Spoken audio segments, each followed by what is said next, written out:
Hi everyone, in front of me I've got a LENOVO Tab P10 Plus, and let me share with you how to show battery percentage on the status bar in this device.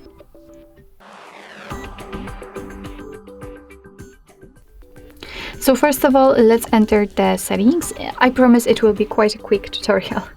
Now we have to scroll down to the very bottom and tap on the battery. And as you can see right here, we've got the option battery percentage, which probably in your case is also turned off, just like I have it.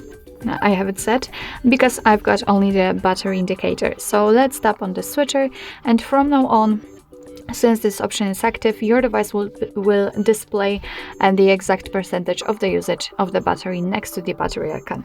Of course, you can turn it off whenever you want to just by tapping on the switcher again, but let me leave it like this because this option is quite useful. Sorry. So basically that's all. This is how to show battery percentage on the status bar in your LENOVO Tab P10 Plus. Thank you so much for watching. I hope that this video was helpful, and if it was, please hit the subscribe button and leave the thumbs up.